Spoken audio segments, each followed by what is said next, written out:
naniniwala po, siguro meron din po rito kapatid na INC. Brad Eli, sa totoo po, nanonood na po ako sa inyo nung nasa RJ29 pa po kayo.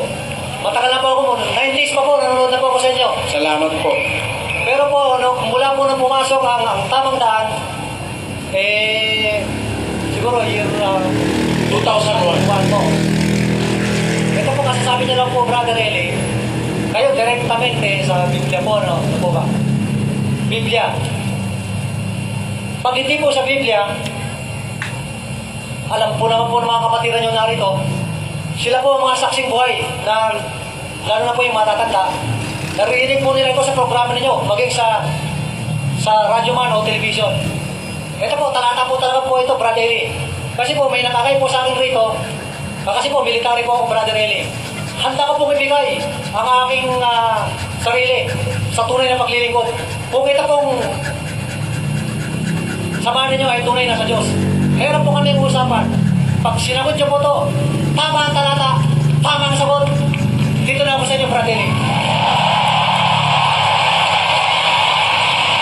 Sige po.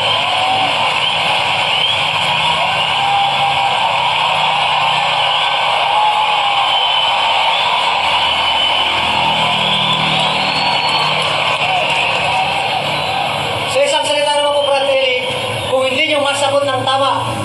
Ewan ko lang po sa kanya, pero sa awa ng Diyos po, sa amin naman po siya pupunta. Sige Isahan po. na po yan. Matagal na po. Pwede po magtanong ng tatlo? Sige po, conforme naman po yun sa haba ng sagot. Okay. Una pong tanong, talata po ito, nakasulat po doon sa kanila sa ano. Sabi po sa tamang daan nila, Karamil, sabi ko, may time na kontra po kayo. Pumapalit na daw po kayo sa 150 na contradiction. Pero isa lang po talata, kung maaari, kahit na isa lang. Sige po. Sa Marcos 14:50 po. Ngayon ang tanong po sa inyo, sino po ang nagsitakas? Ang sabi niyo po, hindi po pwede ang tumakas ay ang mga alagad, kundi ang mga tumarakit. Pero sinagot niyo rin po sa isang pagkakataon. Sa pagkakataon yun, hindi po tumakas ang mga dumarakit dahil, kahit tumakas mo muna ang mga dumarakit sa mga pagkakataon yun dahil meron hubot-hubad na tumatakbo at sa hindi po kalayuan, si Apostol Pablo ay sumusunod po habang si Kristo ay dinadakip na po, di ba? Hindi po si Pablo yun. Sino po yun? Wala pa po si Pablo nung panahon na yun. Sino po yun? Hindi pa si Apostol. Ay, si Santiago po. Hindi, babasahin na lang po natin. Ano po yung tanong nyo muna? Marcos 14:50 po. Ano po tanong nyo ron? Kasi ang sagot niya po, imposible ho na iwan po ng mga alagad. Ang Panginoong Jesucristo sa Marcos 14:50. Hindi ko nun ang sagot. Hindi po. Posible. Makuha po ito sa tamang daan kasi po nilalabas. Hindi ganon. Kasi alam nyo, sa tamang daan, lagi na lang pinapalitan yung sinasabi ko ron eh. Hindi po. Ganon yun eh. Mabuti, basahin natin. Basahin natin, kapatid lang. At iniwan siya ng lahat at nagsitakas. Papansinin mo ang ulat, iniwan siya ng lahat at nagsitakas. Tama ba? Ito po, ang sabi niyo po. Sandali kapatid. Bibigyan kita ng background there. Iniwan siya ng lahat at nagsitakas. Ngayon, yung sumulat nito, pakinggan nyo mga kababayan, yung sumulat nito, tumakas ba?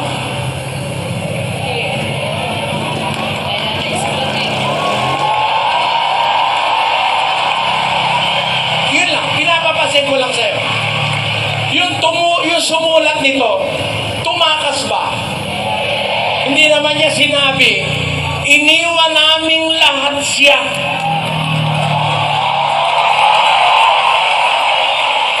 Ngayon, para maliwanagan natin, sino ba ang sumulat nito? Ang sumulat po nito, si Marcos. Si Marcos, alagad. Alagad po yan. Otherwise, hindi pagsusulatin niya kung hindi alagad yan eh. Ayan. Ngayon, yung salitang iniwan siya ng lahat at tumakas, Ang gusto kasing sabihin ng mga taga Net 25, lahat daw ng mga alagad, lahat ng mga apostol, tumakas daw lahat. Dahil sa nabasa, iniwan siya ng lahat at nagsitakas. Wala naman nakalagay. Iniwan siya ng lahat ng alagad at nagsitakas. Wala namang alagad eh. Ng lahat. O ngayon, sino ngayon ang natira? Hindi po yun ang tanong ko. Ang tanong ko po, sino po Kaya ang kapatid, natira? bigyan mo ako ng premise niya. Alam ko yung tanong mo eh. Alam ko yung tanong mo. Alam kong gusto mo akong ipitin. Pasensya na po. Hindi naman ako ganong agago. Hintayin mo lang. Be patient.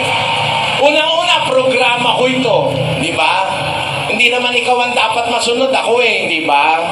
Ngayon, iniwan siya ng lahat at nagsitakas. Walang nakalagay na alagad. Ang sabi ng pastor mo, Hindi po.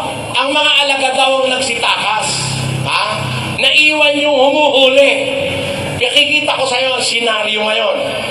Merong hindi umalis. Yung hindi umalis, yon ang nagsulat nitong aklat na ito. Alam mo kung bakit? May premise yan eh. Hindi sila basta nagsusulat.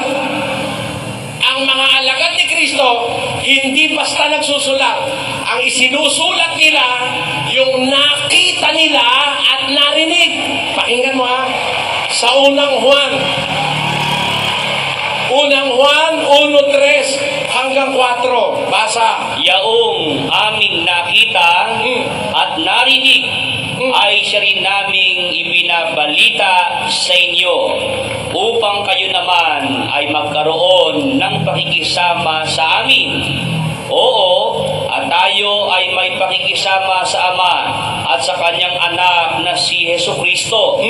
At ang mga bagay na ito ay aming isinusulat. Alin daw po ang isinusulat nila? Yung aming nakita, yung aming narinig, ibinabalita namin sa inyo.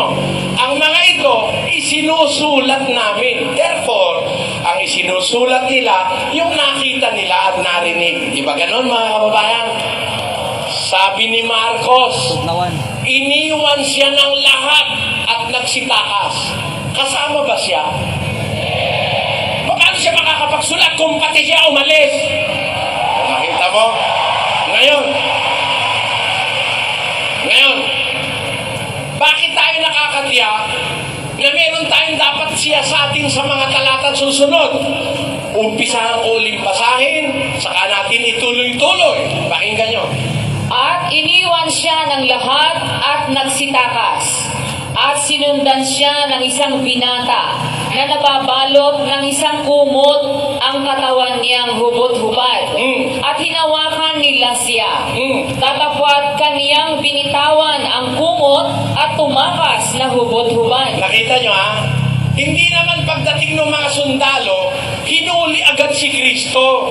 Maraming pangyayaring naganap eh. Yun ang pinapaliwanag ko. Napilit na nilalabo ng mga ministro ni Manalo. Eto, dumating yung mga huhuli. Pagdating, pupuntahan si Kristo. Nagwala si Pedro.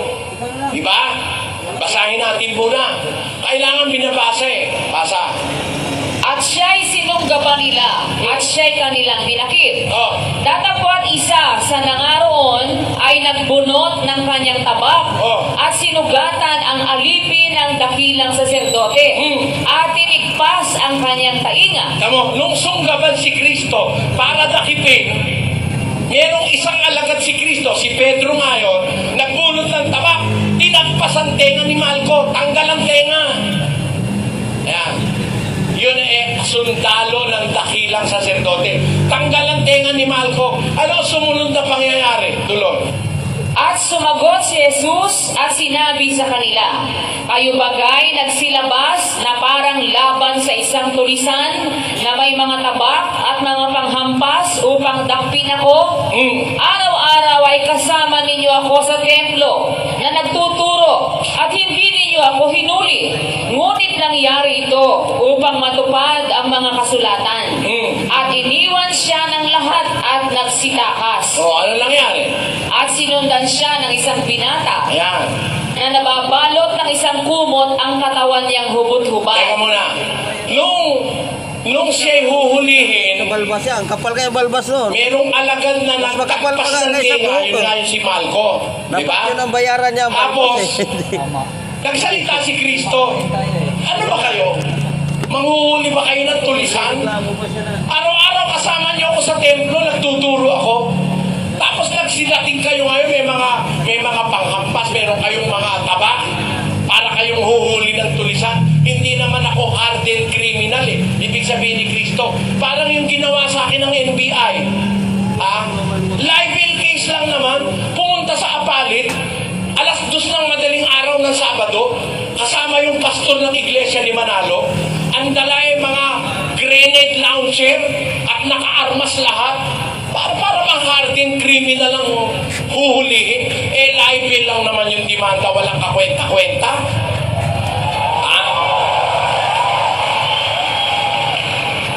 Ang katunayan nga na walang kakwenta-kwenta yung libel na ipinail na yun, dinismiss na yun ngayon ang RTC ng Marikina.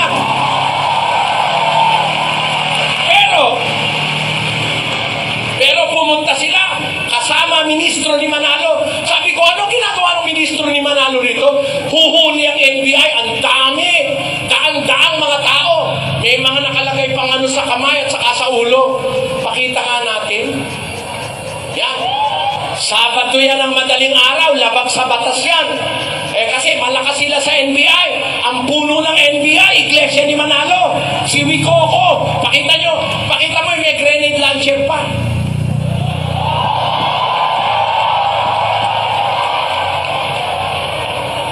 Parang huhuli ng kriminal na hardened criminal. Libel lang naman. Alas 2 ng madaling araw, piyesta opisyal pa. Bawal sa batas. Kung malakas sila sa NBI, nilusob kami ron. Ang takot ng mga nakatira sa orphanage. Ganyan ang ibig sabihin ni Kristo, mga kababayan. Araw-araw nasa templo ko, nakikita nyo ko. Pagkatapos ngayon, naririto kayo, may mga tapa kayo. Bakit? Kayo ba'y manguhuli ng tulisan? Ayan. Tingnan natin kung ano nangyari. Lilipat tayo ng ebanghelyo para makita natin ano nang ginawa nung matakpas yung tenga, ano na nangyari sumunod. Basa. Lucas 22:50. At tinaga ng isa sa kanila ang alipin ng dakilang saserdote at tinigpas ang kanang tenga niya. Kanan pa lang nahagip ni Pedro, kanan. To. Yan. Ngayon, Tadapwat, sumagot si Jesus na nagsabi, pabayaan ninyo sila hanggang dito. At hinipo niya ang tainga ng alipin at ito'y pinagaling. nung oras na yon, yung natagpas na tenga, ibinalik ni Kristo, pinagaling eh. Ano nangyari? At sinabi ni Jesus sa mga pangulong saserdote at sa mga punong kawal sa templo at sa mga matanda na nagsidating laban sa kanya, kayo'y nagsilabas na tila laban sa isang tulisan na may mga tabak at mga panghampas. Nang ako'y kasama ninyo sa templo araw-araw, ay hindi ninyo iniunat ang inyong mga kamay laban sa akin. Tatapot ito ang inyong oras at ang kapangyarihan ng kadiliman. Ayan. Makikita mo, no?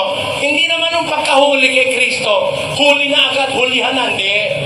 May nangyari, may intervals, may mga pangyayari na ganap na naga si Pedro. O tapos, pinag-aralan pa ni Kristo si Pedro, soli mo yan. Sa lalagyan mo, Pedro, masama yan. Ang nabubuhay sa